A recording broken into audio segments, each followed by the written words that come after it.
எங்கே சென்றாலும் ஒன்றாகத்தான் செல்வார்கள், ஒன்றாகத்தான் வருவார்களா? இவர்கள் இணைப்பிரியாத நண்பர்களா? இவர்களை போல் இன்னும் எத்தனை பேர் உங்களில் இணைப்பிரியாத நண்பர்களாக இருக்கிறார்கள்? நீங்களுமா? ஆமா ஆமா, நீங்களும் இணைப்பிரியாத நண்பர்கள். ஆமாம் ஆமாம் சொல்லி இணைப்பிரியாத நண்பர்கள் காட்டிவிட்டார்கள். வேறு யார் இணைப்பிரியாத நண்பர்கள்? ஆமா இல்லையா? எப்படி இருக்கிறது சொற்கள்? எது சொல்லாக சொன்னாலும் நண்பர்கள். உட்காருங்க. அப்படியா? உங்களிடம் நட்பு உண்டா? ஆமா உண்டு. ஒரே பொருள் குறித்த 2 சொற்கள் நண்பர்கள். உட்காருங்க. இன்றைய பாடத்தில் இப்ப நீங்க நண்பர்களை பத்தி சொன்னீங்க இல்லையா? 2 பேர் சேர்த்து இணைப்பிரியாமல் இருந்தா இணையான நண்பர்கள் சொன்னீங்க இல்லையா?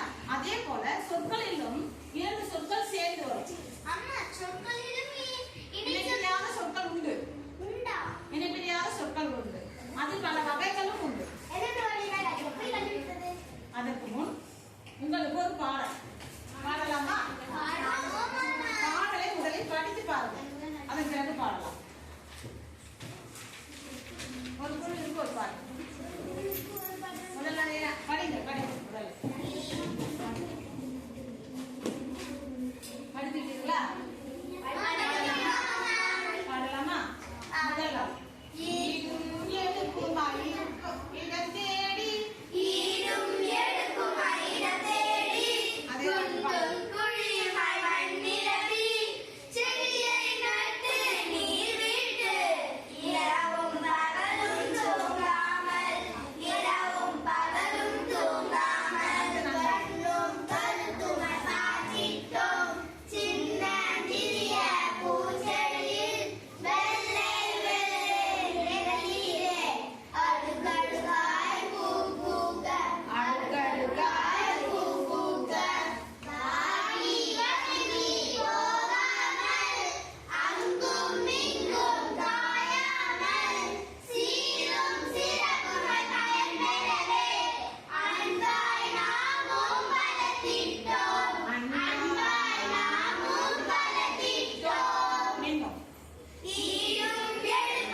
அந்த பாடலின் பொருள் உங்களுக்கு எளிமையாக புரிகிறது அல்லவா? எப்படி செடி நட்டீர்கள்? அதில் குண்டும் குழியும் அதில் செடியை நட்டு தண்ணீர் விட்டு தூங்காமல் பாதுகாக்கும். மிக அழகாக அந்த கருத்தை புரிந்து கொண்டீர்கள். இப்பொழுது அந்த பாடலில் நட்புகளை இணைப்பிரியாத நண்பர்கள் சொன்னீங்க இல்லையா? அதே போல 2 சொற்கள் சேர்ந்த மாதிரி இருக்கிற சொற்கள் இருக்கா பாருங்க. முதல் 4 வரையில என்ன சொற்கள் இருக்கு நீங்க சொல்லுங்க பாக்கலாம். ஈடும் எழுப்பாய், ஏன்னு சொல்லுங்க. ஈடும் எழுப்பாய், குண்டும் குழிமாய் இரவும் பகலும். அந்த சொற்களை நீங்க எழுதி பார்க்கலாம். அடுத்த 4 வரையில இருந்த இணைப்பிரியாத சொற்கள் 2 சொற்கள் சேர்ந்து இருக்க மாதிரி இருக்கு. அடுத்த 4 வரையில இருக்கிற இணைப்பிரியாத சொற்கள் நீங்க எழுதுங்க. சரி, நீங்க அவங்க எழுதுவதற்கு துணை செய்யலாம். குண்டும் வேகமா எழுதுங்க.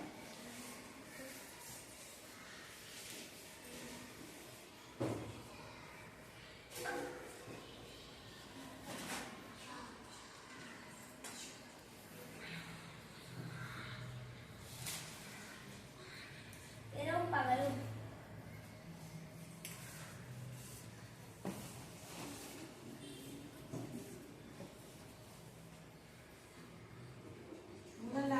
பண்ணி எழுதிங்களா? முதல் 4 வரியில வந்து 2 சொற்கள் சேர்ந்தா மாதிரி இருக்கிற சொற்கள். அடுத்த 4 வரியில இருக்கிற 2 சொற்கள் சேர்ந்து இணைந்து இருக்கிற மாதிரி இருக்கிற சொற்கள் எழுதி பார்க்கலாம். வேகமாக நீங்க அந்த வார்த்தைகளை சொல்லுங்க.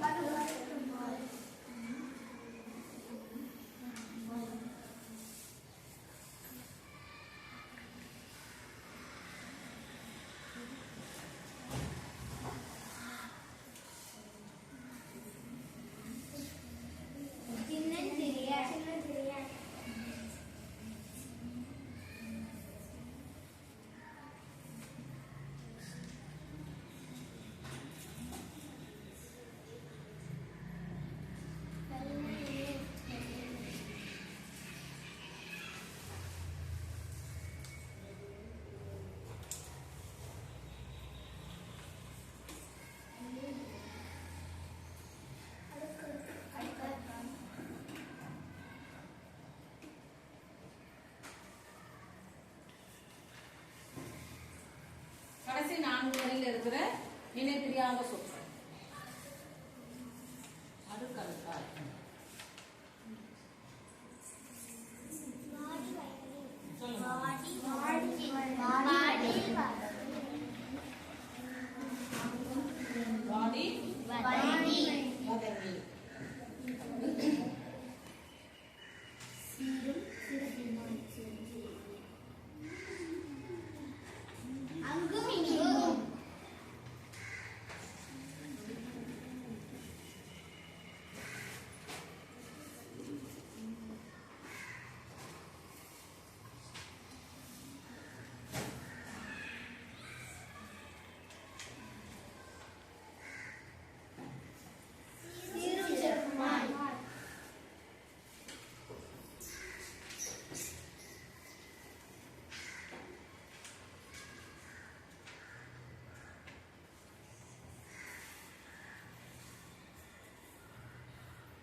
எழுதிங்களா?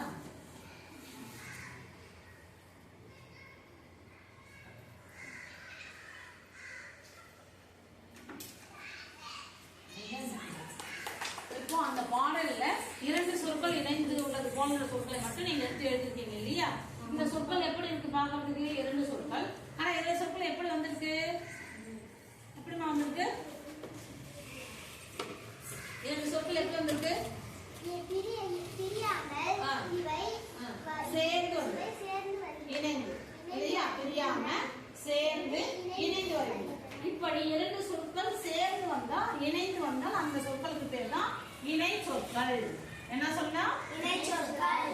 இணை சொற்கள். நாம இன்னைக்கு இந்த இணை சொற்களை பத்தி தான் பார்க்க போறோம். 2 சொற்கள் இணைந்து வந்தால் அது இணை சொற்கள். புரிகிறதா? இணை சொற்கள்னா என்ன? இரு சொற்கள், 2 சொற்கள் ஒரே சொல்லால் இணைந்து வருவது இணை சொற்கள். இணை சொற்கள் எனப்படும். அவை தொடரில் எப்படி இருக்கும்? தொடரில் எப்பொழுதும் சேர்ந்தே வரும். தொடரிலேயே எப்போதும் சேர்ந்தே வரும். அம்மா, எனக்கு ஒரு ஐயம். என்ன ஐயம்? இரவும் பகலும் இணை சொல் என்று சொல்கிறீர்கள். ஆனால் எதிர்ச்சொல் போல உள்ளதே. அவளுக்கு நல்லா கை தட்டுக்கலாம். நல்லா இணை சொற்கள்னா ஒரே பொருள் குறிக்கணும் அப்படின்னு. இப்ப இங்க பாத்தீங்கன்னா எப்படி இருக்கு? இரவும் பகலும். அந்த வார்த்தைகள் எந்த சொற்களாக இருந்துன்னு சொன்னாங்க அவங்க? எதிர் சொற்கள். இது போல எதிர் சொற்கள் இணைந்து வந்தாலும் அது இணை சொல் தான். இப்ப நான் சொன்னேன் நண்பர்கள்ல நீங்க 3 ரகம் சொன்னீங்க. ஆமா ஆமா ஒரே சொல்லி இணை பிரியாத நண்பர்கள் சொன்னீங்க. நீங்க எப்படி சொன்னீங்க? ஆமா இல்ல. அப்ப எது சொன்னாலும் நண்பர்கள் தான். அதே போல எதிர் சொற்கள் சேர்ந்து வந்தாலும் அது இணை சொற்கள் தான். அவற்றை நாம எதிரிணை என்ற பிரிவுல வைக்கணும். புரியுதா? இரவும் பகலும். இரவும் எதிரெதிர் சொற்கள் இணைந்து வந்தால் அது எதிரிணை சொற்கள். புரிகிறதா? இப்போது இந்த குழுவுக்கு ஒரு விளையாட்டு. இந்த இரவும் பகலும் போல எதிர் சொற்களாக இருக்கின்ற வேறு இணை சொற்கள் எது? இதுல காமிச்சுட்டு அப்புறம் வரலாம். வேற எது எதிர் சொற்களாக இருக்கின்றன? குண்டும் புளியுமாய். சரியாது? சரி இல்லையா?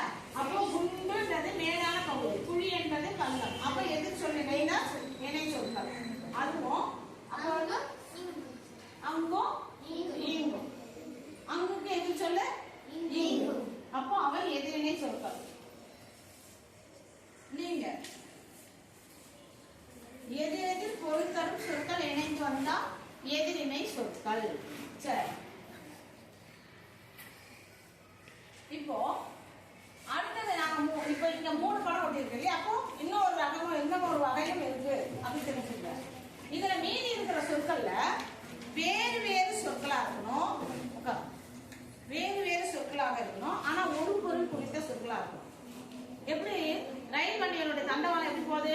2 பக்கம் போகும். ஆனா எந்த இடத்துக்கு போகும்? 2 தண்டவாளமும் சென்னைனா சென்னைக்கு தான் போகும், மதுரைனா மதுரைக்கு தான் போகும். அப்ப 2 சொற்களும் ஒரு கருத்தை மட்டுமே குறிப்பதாக இருக்க வேண்டும். அப்படி இருப்பவை நேர் இணை சொற்கள்.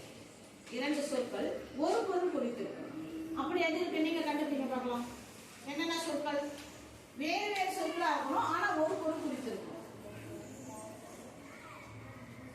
என்னென்ன? முதல்ல இருக்குது பாருங்க. ஈடும் ஏடும் எடுப்புமாய்.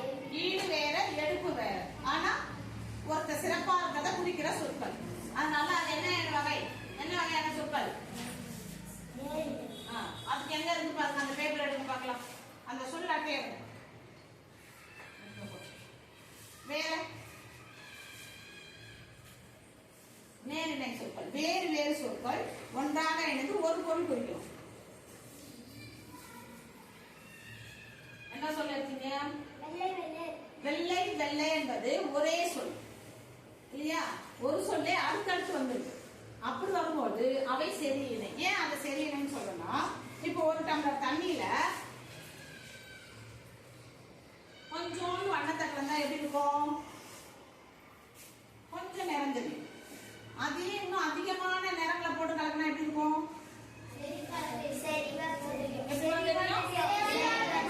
அடர்த்தியாக செறிவாக தெரியும். அப்ப வந்தா சொல்லே வந்து ஒரு பொருளை வலியுறுத்தி சொன்னா அது சரியில்லை. இப்ப வெள்ளை வெள்ளைன்னு ஒரு இடத்த, அது என்ன இணை சொற்கள்? சரியிணை சொற்கள். அப்ப அங்க ஓட்டணும்.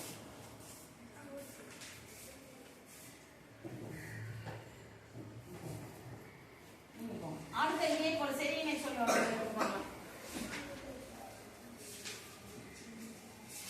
என்ன சொல்லு? அது என்ன சொல்லு? ஏன் சரியில்லை? ஒரே வார்த்தை தான் தெரிந்து 2 இணைந்து ஒரு சொல்லாக வந்திருக்கு. அப்ப அது அடுப்பு தொடர்ல வர எல்லா வார்த்தைகளுமே சரியிணையாக இருக்கு. அதே போல இணை சொற்கள் எல்லாமே ஒரு வர்ணனை சொல்லாக தான் இருக்கும், ஒரு பொருளுக்கு சிறப்பிக்கிற சொற்களா தான் இருக்கும். சரியா? அடுத்து நீங்க போங்க.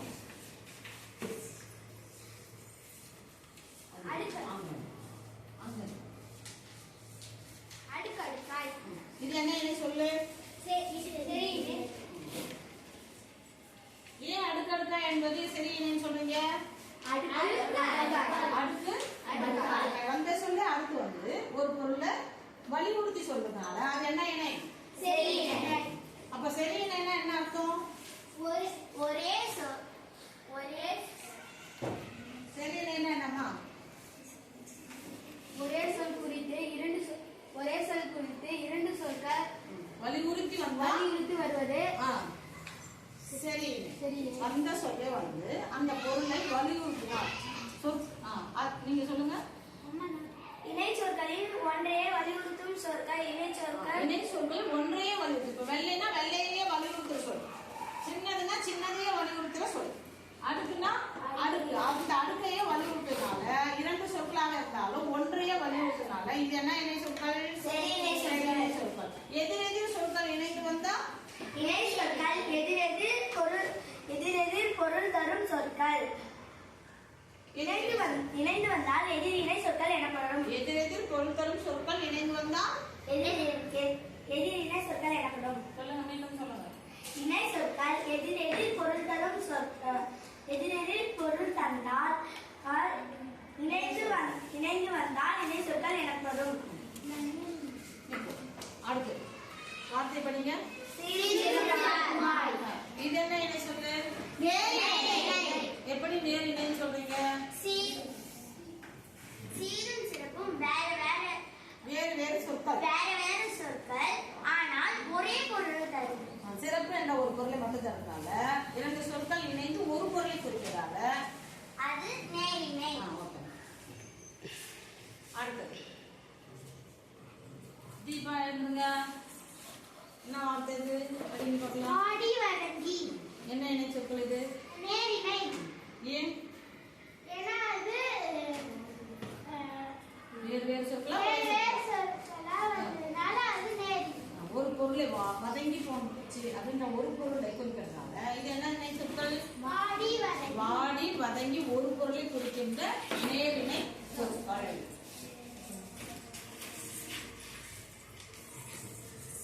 அடுத்தது நீங்க என்ன சொல்றீங்க? கண்ணு கருத்துமாய். நேரி. கண்ணும் கருத்துமா? புரியுதா உங்களுக்கு? கண்ணு கருத்து. கண்ணன் கரையல் சொல்லும்போது அது என்ன சொல்ல சொல்லுவீங்க? கண்ணன் கரையல். கண்ணன்னாலும் கருப்பு தான், கரையல்னாலும் கருப்பு தான். அது சரி சரி. பச்சை பசேல், வெள்ளை வெளி, சக்க சிவந்த இவையெல்லாம் சரியினை சொற்கள். அங்கும் இங்கும், உள்ளே வெளியே, மேலும் கீழும், ஏற்றம் இறக்கம் அவை எதிரினை சொற்கள். வெள்ளை வெளி, சின்னஞ்சிறிய, அடுக்கு அடுக்காய், வந்த சொல்லே வந்து ஒரு பொருளை மட்டுமே குறிச்சிருங்க, வலியுறுத்தணும். அது மாதிரி இணை சொற்களுக்கு சரி இணை. புரியுதா?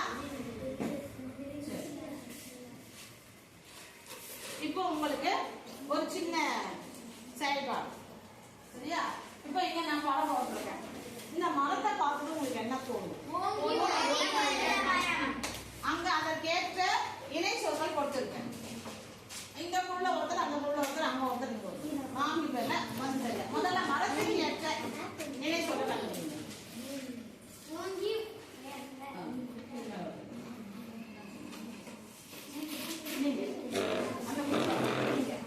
இப்ப இதெல்லாம் போட்டிருக்கேன். நெருப்பு, தண்ணி. அப்ப அதுக்கேற்ற இணை சொற்கள். இப்போ இந்த மலையில ஒரு சிறுவன் என்ன பண்றான்? ஏறி இறங்குறான். அதற்கேற்ற ஒரு இணை சொல்.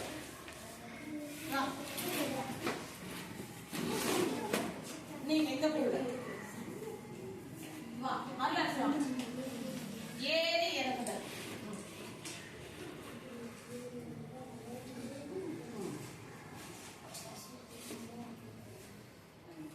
இது என்ன தெரியுது உங்களுக்கு? ஒரு முள்ளு, கல்லு. நம்ம போற பாதையில கல் முள்ளு இருக்குன்னு சொன்னோம் இல்லையா?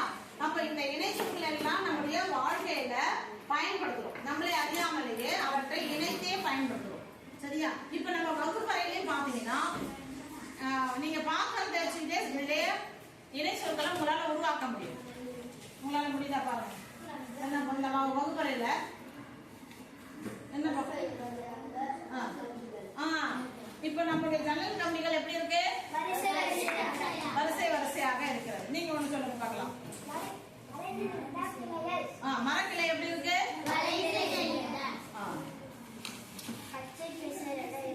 பச்சை பசே இலைகள். நம்ம அந்த மரத்துல பார்த்தா எப்படி இருக்கு இலைகள்? பச்சை பசே. இப்ப பச்சை பசேல் என்பது என்ன? அதுல இருக்கிற இணை சொல்லுது. இப்ப இவர் சொன்ன வாக்கியத்துல இருக்கிற இணை சொல்லுது. சொல்லுங்க. பச்சை பசேல். அது என்ன இணை சொல்லு? சரி. நீங்க என்ன சொன்னீங்க? வளைந்து நெளிந்து. அது என்ன இணை சொல்லு? வெவ்வேறு சொல்லு, ஒரே பொருள் குறிக்கும். அப்போ நேரிணை சொல்லுங்கள். Very good. அடுத்து நீங்க புத்தகங்கள் அடுக்கடுக்காக. மேசையினை புத்தகங்கள் அடுக்கடுக்காக. அடுக்கடுக்காக. அப்போ அது என்ன இணை சொல்லு? சரி. நன்றி. அடுத்து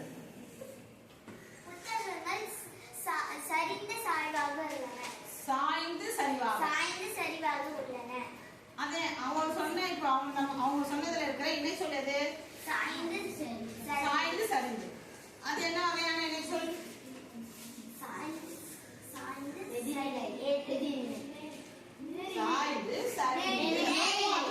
நேராக இல்ல, வளைந்து நெளிந்து என்பது போல சாய்ந்து சரிந்து. அது என்ன வகையான இணை சொல்? நேர்மை இணை சொல். இப்ப புரிகிறதா உங்களுக்கு? இணை சொற்கள் என்றால் என்ன? இணை சொற்கள்னா என்ன?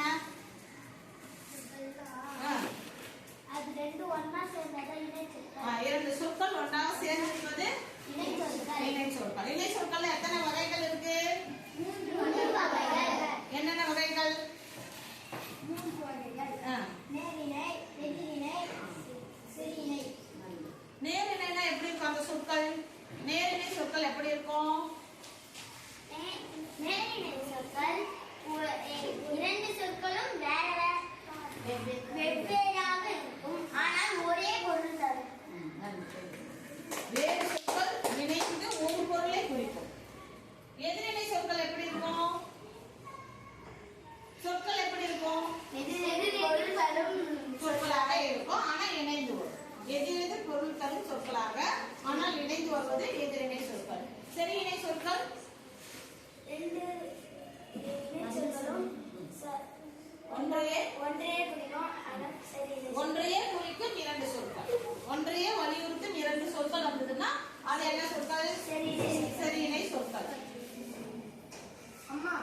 ஒரு சந்தேகம். நேரிடை சொற்களுக்கு எதுக்கு எறும்பு வரைபடம் போட்டு வைத்திருக்கிறீர்கள்? இப்பொழுது உங்களுக்கு 3 வகையான இணை சொற்கள் கற்பித்தேன் அல்லவா? இந்த 3ஐயும் நீங்க நினைவு வைக்கணும். இப்போ முதல்ல எறும்பு. எறும்பு எப்படி போகும்? ஆனா எதை நோக்கி போகும்? உணவை தேடி போகும் அல்லது அதன் கூற்றை எறும்புகள் வரிசையாக உணவு தேடி செல்லும் அல்லது உணவு எடுத்துக்கொண்டு கூட்டி செல்லும். ஆனா எல்லாமே எங்கதான் செல்லும்? ஒரே இடத்தை நோக்கி தான் செல்லும் இல்லையா? அது போல ஒரே பொருளை குறிக்கும் சொற்கள் நேரிணை சொற்கள். வேறு வேறு ஆனால் ஒரு பொருளை குறிக்கும் சொற்கள் நேரிணை சொற்கள். 2 இணைந்து வந்து நேரிணை சொற்கள். இப்ப புரியுதா? எறும்பு எதுக்காக வச்சிருக்கேன்னு? அம்மா எனக்கு ஒரு ஐடியா. எதிரிடை சொற்களுக்கு ஏன் மலர் படம்? தாமரை மலர் போடுறது, தாமரை மலர் போடுறது. ஏன்னா தாமரை காலையில என்ன பண்ணும்? பூக்கும். மாலையில பூம்பும். எது செயல்களை செய்யும் இல்லையா? மலர்கள் என்பது விரிதல், பூமுதல் என்பது சுருங்குதல். அப்ப விரிந்து சுருங்கும். அதனால எதிரிணை சொற்கள் எதிரெதிர் பொருள் தரும் ஆண்டா ஒன்றாக இருக்கிறது. அந்த 2 செயலும் ஒரு தாமரை தான் செய்யும் இல்லையா? அப்போது வேறு வேறு பொருள் தரும் சொற்கள் இணைந்து வரும். எதிரெதிர் பொருள் தரும் சொற்கள் இணைந்து வரும். அவை எதிரிணை சொற்கள். இப்ப தாமரை எதுக்குன்னு புரியுதா உங்களுக்கு? அம்மா திராட்சை சரி எனக்கு திராட்சை படம் ஏன் போட்டுறீங்க? நான் சொல்றேன். நீங்களே சொல்றீங்களா? சொல்லுங்க.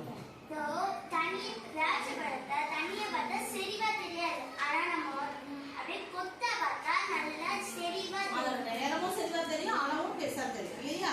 அப்போ செல்லிணை சொற்கள் ஒரே சொல்லி 2 முறை வரும்.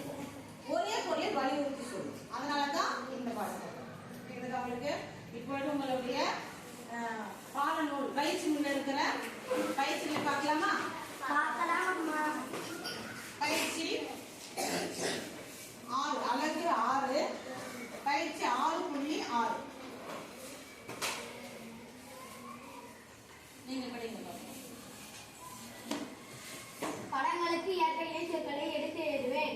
அப்போ படம் இங்க கொடுத்துருக்காங்க, இணை சொற்களும் அவங்களே கொடுத்துட்டு இருக்காங்க. அந்த படத்திற்கு ஏற்ற இணை சொல்லை நீங்களே எடுத்து எழுதணும். முதல்ல இணை சொற்களை எல்லாம் படிச்சிருங்க. ஓங்கி உயர்ந்த ஓங்கி உயர்ந்த அது எதுக்கு வரும்? நல்ல கூர்மையான அது. அப்புறம் கல்லும் முள்ளும் ஏற்ற இறக்கம்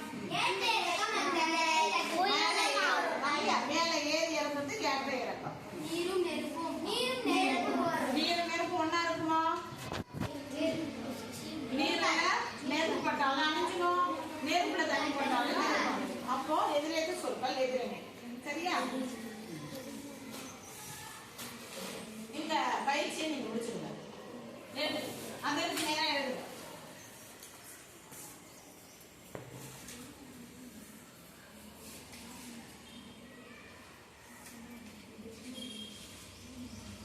எழுதுங்க.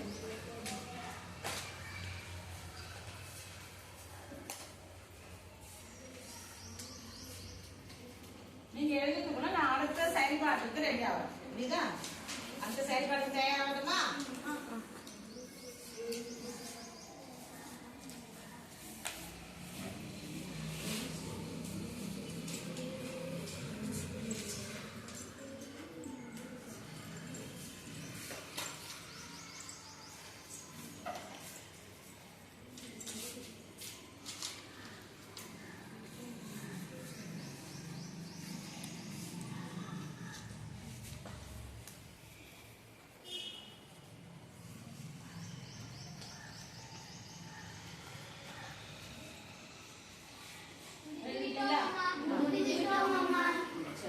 இப்போ இங்க 4 சொற்கள் அமைச்சிருக்கேன். இதற்கு தேவையான இணை சொற்கள் அங்க இருக்கு. சரியா? முதல்ல இதை படிங்க பார்க்கலாம்.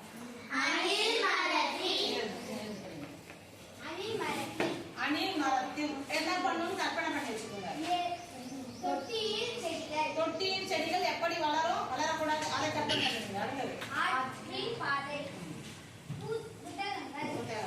இப்போ அணில் மரத்தில் தொட்டியின் செடிகள், ஆற்றின் பாதை, புத்தகங்கள் எப்படி இருக்கும்? அதற்கு தேவையான இணை சொற்கள் இங்க வச்சிருக்கேன். இப்போ ஒவ்வொரு பொருளும் ஒவ்வொருத்தர் வந்து இந்த இணை சொல்ல சரியா பொருந்தும்.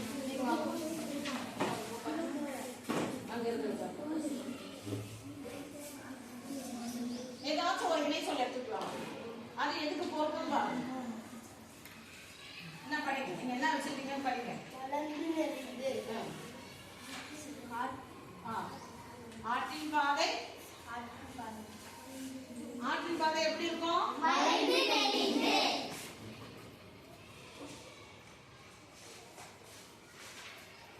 இப்போ இரண்டு சொற்களை படித்து முழு தொடராக கூறுங்கள். ஆற்றின் பாதை அவ்வளவுதான் சொல்லுங்க. ஆற்றின் பாதை வளைந்து நெளிந்து. இருக்கும், செல்லும். முடிக்கணும், அந்த தொடரை முடிக்கணும். இருக்கும் செல்லும். ஏதாச்சும் ஒன்று சொல்லுங்க. ஆற்றின் பாதை. ஆற்றின் பாதை வளைந்து நெளிந்து இருக்கும். ஆற்றின் பாதை வளைந்து நேரா இருக்காது இல்லையா? ஆற்றின் பாதை வளைந்து நெளிந்து செல்லும் அல்லது இருக்கும். சரியா? அவங்க மொத்தத்து ரைட்டு.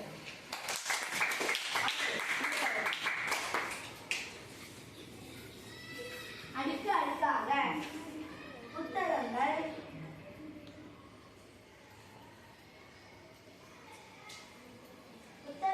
அடுக்கடுக்காக உள்ளன. சரியா?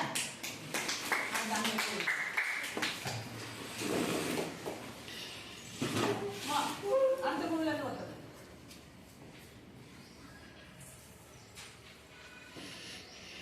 என்ன எடுத்துருக்கீங்க? என்ன என்ன சொல்லு? பாடி வளைந்து தோட்டத்தில் செடி செடிகள் வளைந்து உள்ளன. இப்ப வாடி வதங்கி எந்த வகையான இணை சொல்றது?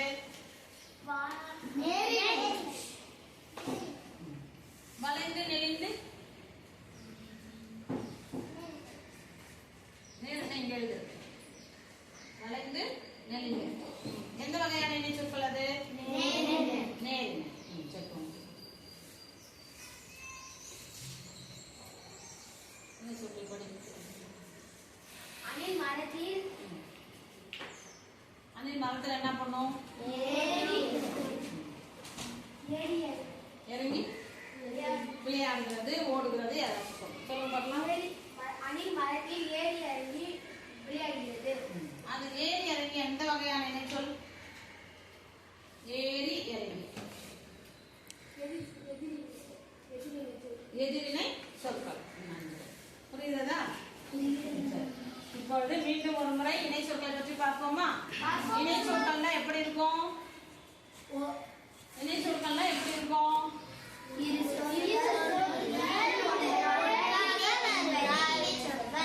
சொல்லுங்க, சரியா சொல்லுங்க. இரு சொற்கள் இணைந்திருப்பது இணை சொற்கள். இணை சொற்கள் இணைந்திருக்குன்னா எதுல இருக்கும்? சொற்றொடர்ல. சொற்றொடர்ல இரு சொற்கள் இணைந்து வருவது இணை சொற்கள். அந்த இணை சொற்கள் எத்தனை வகைகள் பார்த்தோம்? மூன்று. என்னென்ன?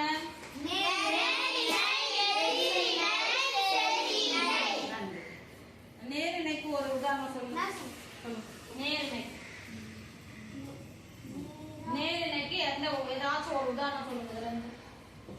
அணில் மரத்தில் ஏறி இறங்கி ஏறி இறங்கி நேர்மையாக இருக்குமா?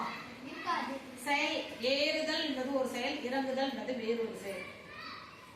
ஆற்றில் பாதை ஆற்றின் பாதை வளைந்து நெளிந்து.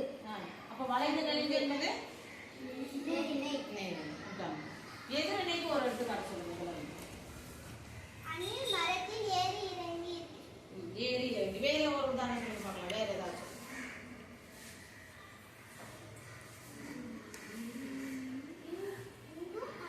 இங்கும் அங்கும் கல் ஏறி இறங்கி விளையாடுகிறது. எதிரெதிர் சொற்கள் ஒன்றாக இணைந்தன. இரவு பகல், உள்ளே வெளியே. காலை மாலை உள்ளே வெளியே இரவு பகல். கல்லும் முள்ளும் என்பது ஒரு இடம். சரியா? நீங்க அடுத்தது சரி இணை சொற்கள் என்ன? சரி இணை சொற்கள்னா என்ன சொன்ன?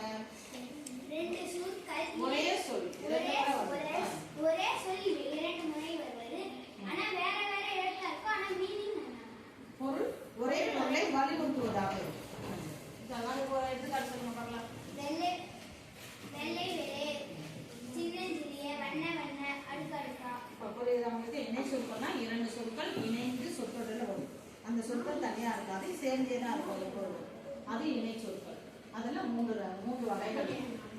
என்னன்னா வெவ்வேறு சொற்கள் ஒரு பொருளை குறித்து வரும். அது நேரிணை சொற்கள். வளைந்து நெளிந்து, பாராட்டி, சீராட்டி. அடுத்து எதிரிணை சொற்கள் என்பது எதிரெதிர் சொற்கள் இணைந்து வரும். இரவு பகல், மேடு பள்ளம், குட்டை நெட்டை. அடுத்தது செரியிணை சொற்கள் என்பது ஒரே சொல் போல இருக்கும், ஒரே பொருளை தான் வலியுறுத்தி சொல்லும். அது செரியிணை சொற்கள். இப்ப நான் உங்களுக்கு சில படங்களை காட்ட போறேன். அந்த படங்கள்ல உங்களால என்னென்ன இணை சொற்களை உருவாக்க முடியும் என்று கூறுவீர்களா? இப்ப இந்த படத்தை பார்த்ததும் தண்ணி சொட்டு. இது கேட்ட ஒரு இணை சொல்ல சொல்லுங்க பார்க்கலாம். சொட்டு சொட்டான தண்ணி. சொட்டு சொட்டா இணை. நீங்க ஒண்ணு சொல்லுங்க பார்க்கலாம். துண்டு துண்டான கரும்பு. கரும்பு துண்டு துண்டான கரும்பு. இவங்க சொன்னதுல இருக்கிற இணை சொல்லது துண்டு துண்டான. துண்டு துண்டான. இப்போ இதுல மலர் இருக்கு. இந்த மலரை பார்த்தா உங்களுக்கு என்ன இணை சொல் சொல்லணும் தோணுது? செக்க சிவந்த ரோஜா. இப்போ இவங்க சொன்ன இணை சொல்லு. இணை சொல்லு.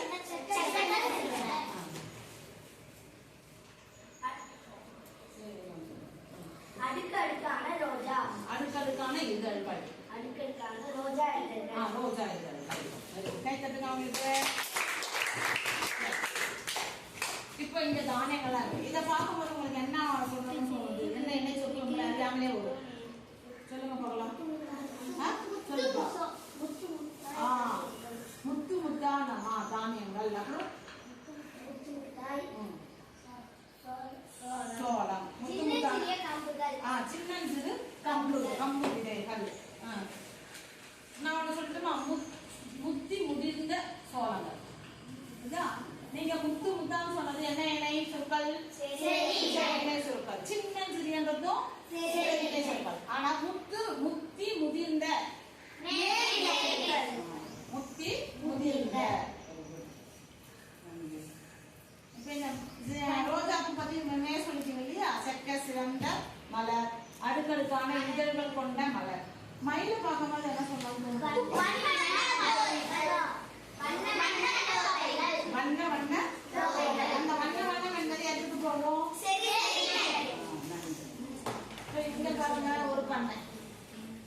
இதுல என்ன சொல்லணும்னு தோணுது உங்களுக்கு? அந்த பாத்திகள் எப்படி இருக்கு? வரிசை வரிசையாக. என்ன இணை சொல்? வரிசை வரிசையாக. சரி. நீங்க குச்சா வேலிகள். ஓங்கி உயர்ந்த தென்னை மரம் இல்லையா? ஓங்கி உயர்ந்த எதுல வரும்? அப்போ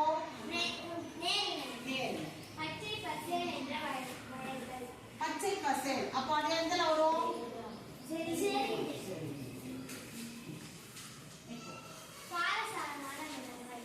மிளகாய் பழம் பார்த்ததுமே எப்படி இருக்கும் உங்களுக்கு? ஆனா காரம் என்ற ஒரு பொருள் தான் இரண்டு சொல்லா சொல்லும். காரசாரம். அப்போ அவ என்ன இணை சொற்கள்?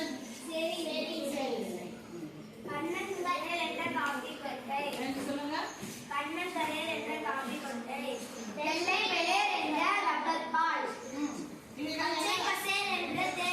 இவங்க சொன்னது எல்லாமே எந்த இடத்துல வரும்? எந்த இணையில வரும்? சரி. கண்ணங்கரையல், பச்சை பசேல், வெள்ளை வெளியேல். அடுத்து பலாப்பழத்தை சொல்லுங்க பார்க்கலாம். சுளை சுளையாய் பலாப்பழம் இல்லையா? அடுத்தது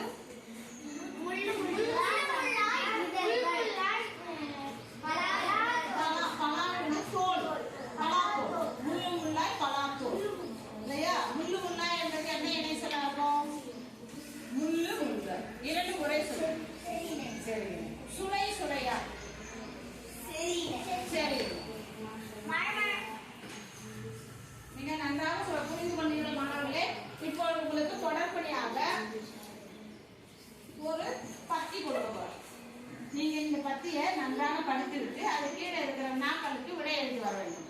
இந்த பத்தி எதை பற்றி இருக்கணும்? ஒரு நிகழ்ச்சி. அந்த நிகழ்ச்சியை விளக்கக்கூடிய சொற்கள் எல்லாமே இணை சொற்கள் அதிகமா கொண்டதா இருக்கும்.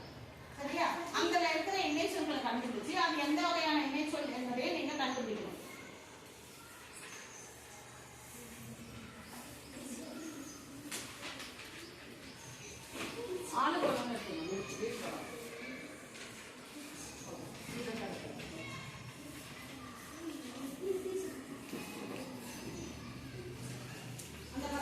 எல்லாரும் படிச்சு பாருங்க பார்க்கலாம்.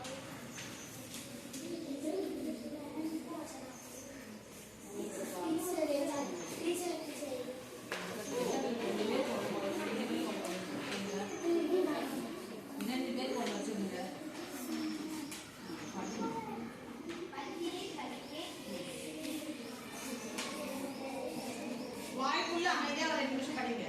படிச்சுட்டு அதுக்கப்புறம் ஒரு முறை படிச்சு காட்டலாம்.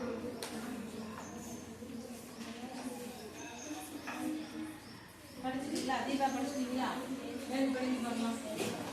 பச்சை பசேல் வயல்வெளிகள் கொண்டது காட்டூர். ஊரில் பாபுவும் கோபுவும் பக்கத்து வீட்டுக்காரர்கள். அவர்கள் இருவரும் எதிரும் புதிருமாக இருப்பார்கள். பாபு கோபுவிடம் ஏதாவது சொல்லி சண்டையிட்டுக் கொண்டே இருப்பான். ஒரு நாள் தன் வீட்டு குப்பையை மதிசுவத்திற்கு அருகில் சென்று கோபுவின் வீட்டிற்கு பக்கத்தில் கொட்டினான். இதை பார்த்த கோபுவும் அதே மாதிரி செய்திருக்கலாம். ஆனால் அவன் அப்படி செய்யவில்லை. அதற்கு பதிலாக பாபுவுக்கு பிடித்த பொம்மை, செக்க சிவந்த பழங்கள் ஆகியவற்றுடன் ஒரு வெள்ளை வெள்ளையென்று பூக்கள் அடங்கிய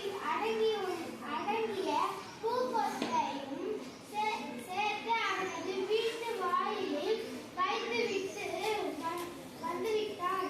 பாபு வெளியே வந்தான். பொம்மையை பார்த்தவுடன் மகிழ்ந்தான். அருகில் இருந்த பூங்கொத்தை எடுத்தான். அதில் என்னிடம் அன்பு மட்டுமே உள்ளது, குப்பை இல்லை. இப்படிக்கு கோபு என்று எழுதியிருந்தான். பாபு தன் தவறை உணர்ந்தான். படிச்சிட்டீங்களா? இப்போ அந்த பத்தியில பாபு கோபு என்ற மாணவர்கள் ஒருத்தர் குப்பை எடுத்தாங்க கொண்டு வந்துருக்கு, இன்னொருத்தர் என்ன சொல்லிட்டா குப்பையே திருப்பி கொட்டாம அவனுக்கு பிடித்தமான பொருட்களை வச்சு அவனுடைய அன்பை பெற்றான். நண்பர்கள் இல்லையா? இப்ப அவங்க எப்படி ஆயிட்டிருப்பாங்க? இணைப்பிரியாத நண்பர்கள் ஆயிட்டிருப்பாங்க இல்லையா? சரி, இந்த பத்தியில இருக்க இணை சொற்கள் கண்டுபிடிங்க பார்க்கலாம். சரி, இப்ப வாய்மொழியா சொல்லிட்டு நாளைக்கு வீட்டுல எழுதிட்டு வரணும். பச்சை பசேல் என்ற, எதிரும் புதிருமாக, செக்க சிவந்த, வெள்ளை வெள்ளை என்ற. அந்த சொற்களுக்கு மட்டும் அடியில போட்டுக்கணும். ஓகேங்களா? இதுல எதிரிணை சொற்கள் எது? அதை மட்டும் கண்டுபிடிங்க. எதிரும் புதிருமாக. வேறு சொல்லு. எதிரும் புதிருமாக. எதிரும் புதிருமாக. சரியா? சரி. வேறு இருக்கா? இல்லையம்மா. சரியிணை சொற்கள் இருக்கா? இல்லையம்மா. சரி, இருக்கிறதம்மா. பச்சை பசேல் என்ற, பசேல் என்ற. வெள்ளை வெள்ளை, பச்சை பசேல் சிவந்த. இவை மூன்றுமே சரியிணை சொற்கள். நேரிணை சொற்கள் இருக்கிறதா? இல்லையம்மா. இந்த பத்தியில் நேரிணை சொற்கள் எதுவும் இடம்பெறவில்லை. சரி, இதற்கு கீழே 2 இணை சொற்களை உங்களுக்கு கொடுத்திருக்கிறேன். பாராட்டி, சீராட்டி, இரவும் பகலும். இந்த 2 இணை சொற்களுக்கும் நீங்கள் வாக்கியத்தில் எழுதி வர வேண்டும். இதுதான் இன்றைய வீட்டுப்பாடம். புரியுதா மாணவர்களே? இன்று நாம் என்ன கற்றுக்கொண்டோம்? இணை சொற்கள் பற்றி கற்றுக்கொண்டோம்மா. உங்கள் அனைவருக்கும் நன்றாக புரிந்ததா? புரிந்ததம்மா. இணை சொற்கள் இணைந்தே இருக்கும், ஒரு பொருள் குறித்து வரும். அதுல 2 சொற்கள் வேறு வேறு பொருளை குறித்தால் மட்டும் அவை எதிரிணை சொற்கள். நன்றாக புரிந்ததா? புரிந்ததம்மா. மாணவர்களே, வீட்டு பாடங்களை செம்மையாக செய்து